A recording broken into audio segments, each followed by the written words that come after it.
How do you deal with upheaval and disruption?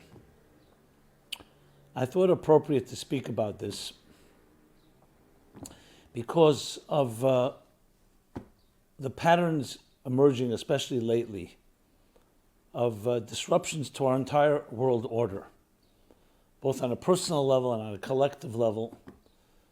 I mean, if you go back to the end of the 20th century, as we enter the 21st century, the entire upheaval, which can be seen as a big positive of technology, the internet, the web, followed by social media, disrupting commerce, communications, how we listen to music, and so many other areas of life, including, of course, business. As you move along in the 21st century, the beginning of the 21st century, we all remember 9/11, literally 20 years ago. And then as things progressed, just fast forward to where we are now, of course, President Donald Trump was a disruption. And I don't mean it necessarily a positive way or a negative way. Definitely disrupted the politics and the way things ran. Whether you're pro or anti him, you cannot deny that. As I pointed out many times, if a headline was written, let's say in 10 years from now, I would call this the age of disruption. And interestingly, a little more than a year ago, COVID-19, as it was known then, coronavirus, the pandemic broke, which surely disrupted every sector of our society and continues to have deep impact on our lives, literally every area of our lives. Travel, commerce, how we do business, school, vacation, sports, entertainment. I mean, there's no area in life that has not in some way impacted. On a more personal note, when I say personal, I mean as a Jew. So just a few weeks ago, we had the Miron tragedy, the stampede that killed 45 people. And now the unrest and the violence and the attacks in Israel that don't seem to be subsiding. Just as before I began this program, I was reading how the holiday of Shavuot just began in Israel. Besides the rocket attacks, there was yet another accident within a synagogue where a bleacher collapsed. People were killed and injured.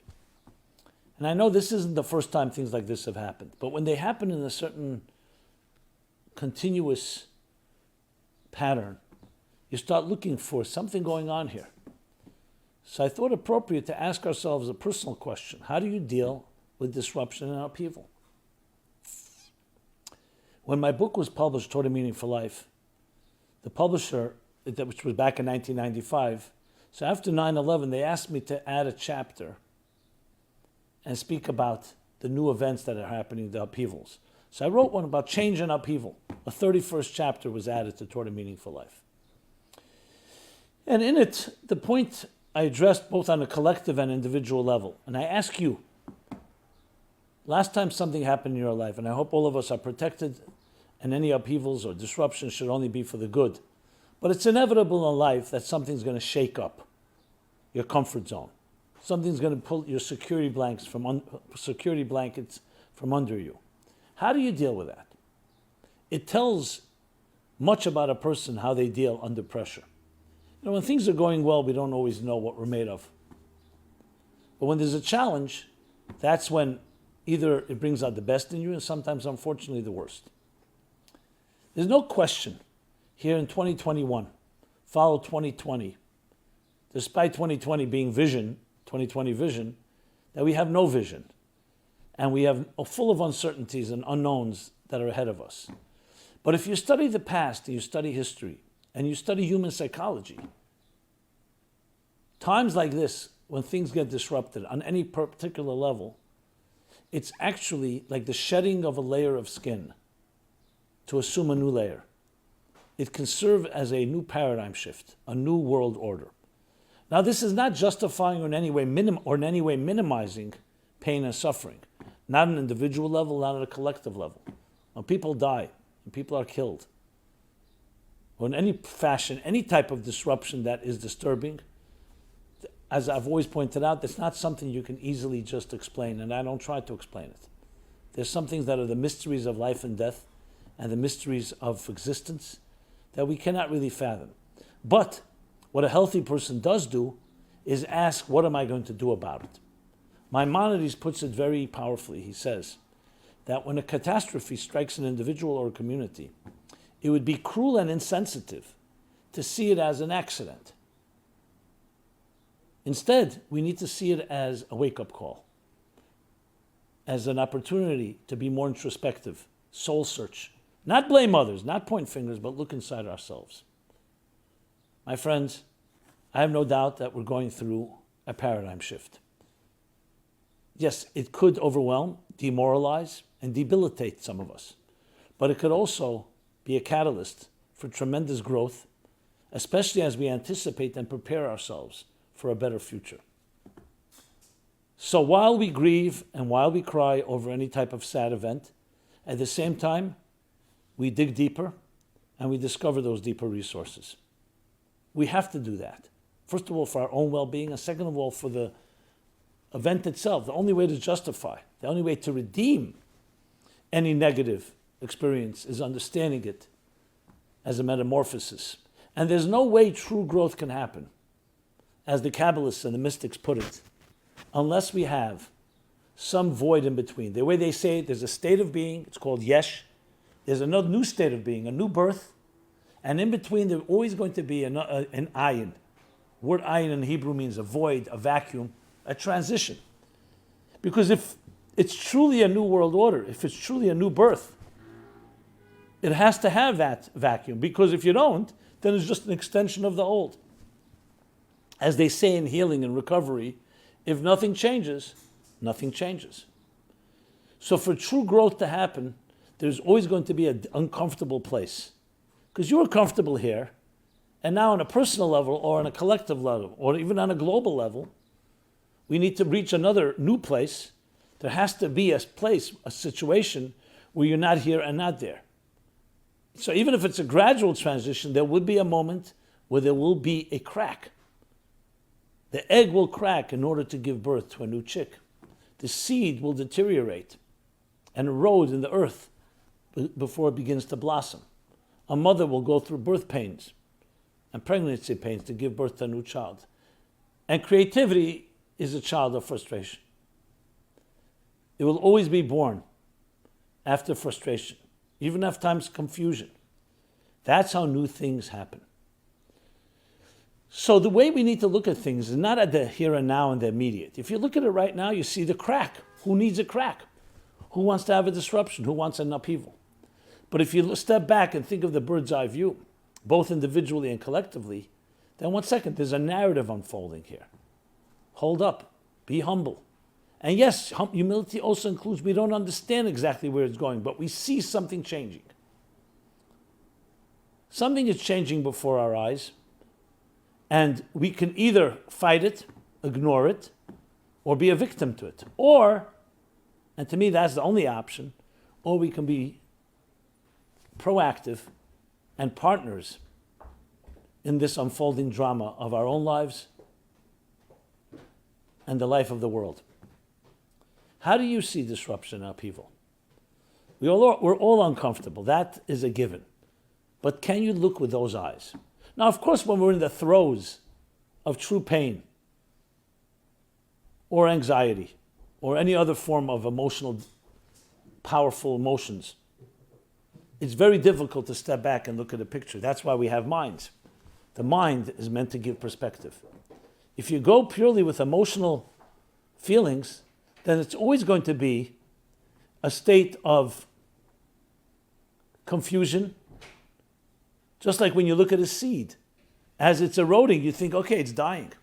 I remember once reading, it was a short book, with a very illustrated. It looked like for children, but I think it was also for adults. The story of the caterpillar and the butterfly. And it's like two halves. I don't remember the name of it. Something, I don't think it was metamorphosis or emergence or birth. But the first half is about the caterpillar's consciousness, how the caterpillar thinks, and the second half was the butterfly. And briefly, the caterpillar, of course, at some point goes into its chrysalis. It begins to develop a cocoon. And as the cocoon encloses and it completely submerges the caterpillar's thinking is the end. Because as darkness begins to set in, as the chrysalis, as the cocoon begins to close up, and the last glimmers, it seems like this is the end. So the caterpillar, this is the end. This is the end of my life. But we all know the second half of the story is that slowly, over time, there's a metamorphosis. The caterpillar metamorphosizes into a butterfly. And then slowly comes the day when the chrysalis begins to open up. And now a butterfly that was once a caterpillar has developed wings. As the chrysalis opens, the dawn has broken, the light is shining in, and the caterpillar sees itself as a new entity. The butterfly sees itself as a new entity. Does it remember that it was once a caterpillar? Perhaps not. Very similar to our own births. Do we remember our soul in previous reincarnations, in previous legs of our journey? We don't. And now the caterpillar, which has now become a butterfly, has a new consciousness. And as the cocoon opens up, the butterfly will spread its wings and fly for the first time. Caterpillars don't fly. You need to have a different psyche to fly. So a few things that I want to point out here. First of all, of course, it's an analogy. So if you just live in the here and now, the caterpillar, you just see the beginning and end of a caterpillar's life. If you didn't wait and weren't patient, their narrative isn't over. The caterpillar is going to turn into a butterfly. But there's a few other things I like to point out. Caterpillars are known for their conformity. There are tests that show caterpillars will follow each other. They even prove in a test that they put caterpillars in a circle, with the caterpillars following each other, and they put a leaf, a piece of food, something caterpillars eat, in the middle of the circle. The caterpillars never go to the leaf, they follow their leader. I believe in some studies the caterpillars actually die before they actually will even go for the leaf because they're so conformist in nature. A butterfly has wings, it flies. Very different attitude. It also reminds me, as an aside, but it may be relevant to this, of an individual who saw a butterfly struggling to get out of the cocoon. And in his great compassion, he decides, you know what, I'll help out. Takes a scissors or a knife and cuts open the cocoon. Now the butterfly comes out. But to his chagrin, the butterfly is just sitting there perched on the branch. The cocoon is gone, and the butterfly will not move. Till he realizes the butterfly will never fly. Will never fly. Why?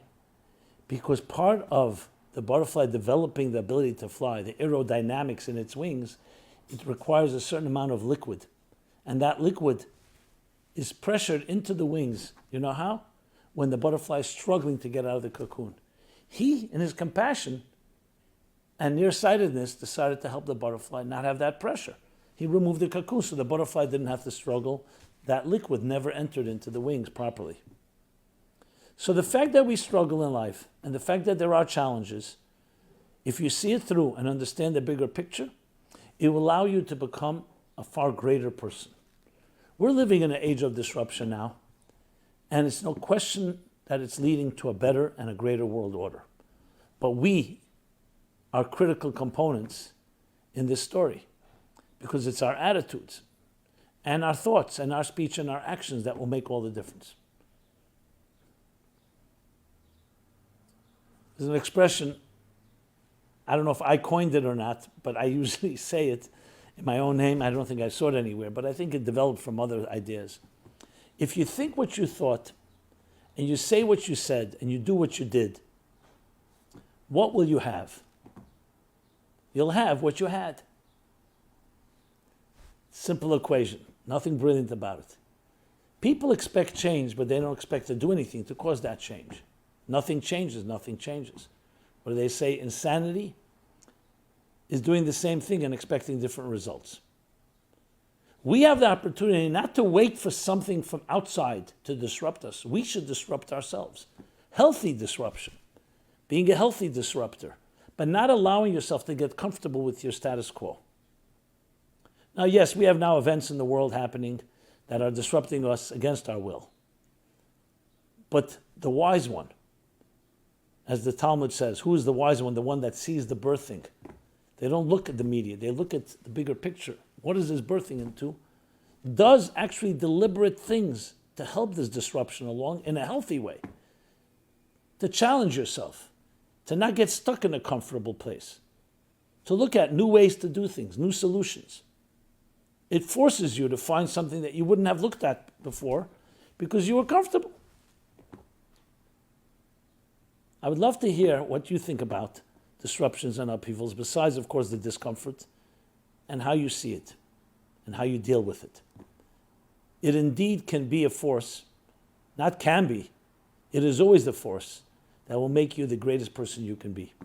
It will pressure you till that liquid spreads in places that it may not have spread, and allows you to spread your wings and to fly and soar and experience horizons hitherto unrevealed. And as you climb, and as you move out of your comfort, you climb the ladder, you climb the mountain.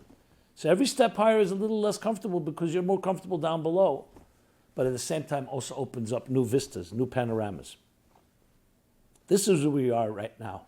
And it's not easy because sometimes when you really see pain and suffering.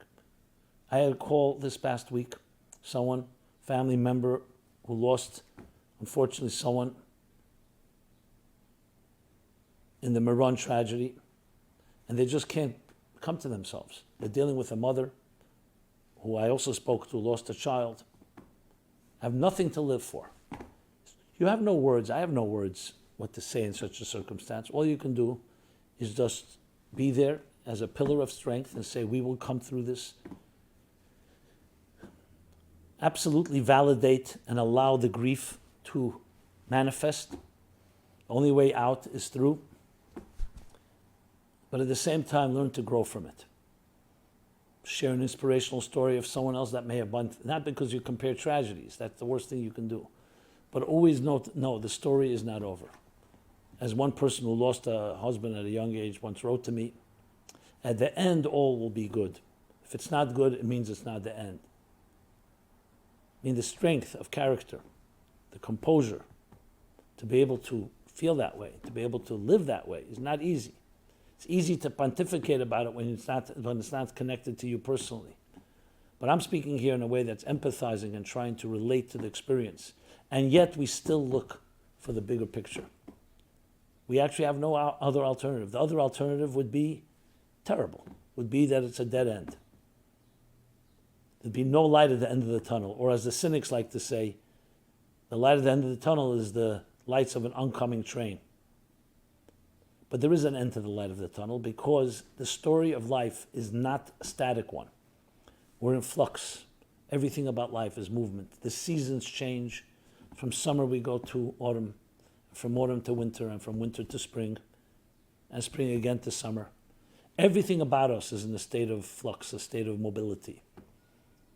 Everything in existence is pulsating with energy. We can't allow ourselves to get stuck on the surface level where we think we're stuck. Here we are. There's no here we are. Everything is in movement. The key is to align yourself with that movement, ride on it, ride with the flow, navigate.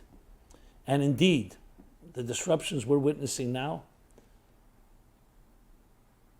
we will shortly see how they are shedding layers to allow a new psyche, a new world order, a new attitude to emerge and to manifest.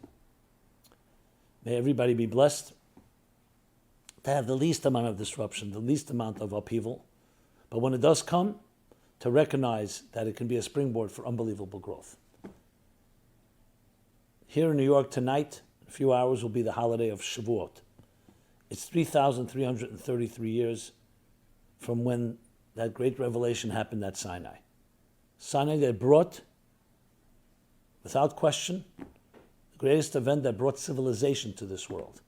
The mandate, the divine mandate, that presented to the human race a blueprint for how to live morally, civilly, ethically, And in time, it took years, but in time it became the standard of what today is considered a free world.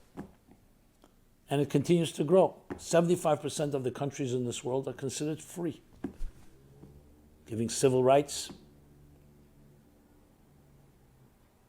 other freedoms that are guaranteed, and it all began at Sinai. So as we honor this special day, the 2-day holiday of Shavuot, 3,333 years ago, there was a disruption then as well, a disruption that led to a new world order. It's time to re-embrace and reclaim that heritage, that mandate. The mandate that dictates that all of us, created by God, as the Declaration of Independence says, all people are created equal and have unalienable rights. They're endowed with unalienable rights. Nobody can take it from you. We're each unique, but at the same time, we all, e pluribus unum, from the many one, we join together in a synergy that does not annihilate or compromise individuality, but actually enhances it. A large symphony of different musicians and of different musical notes. So that disruption actually created a far better world in time. But there's still plenty to correct and to repair and to heal from. So we have that choice. Will you be part of the problem or part of the solution? Will the disruptions and upheavals of our time lead each one of us and all of us to a greater world, to a greater reality, to a higher state of consciousness, to higher awareness? I am committed completely to be part of that solution, and I hope you too. I hope you are too. Let us join together. We're all greater, more than the sum of the parts, and let all the disruptions lead to that new birthing of a new world, both in our personal lives and our collective lives and globally.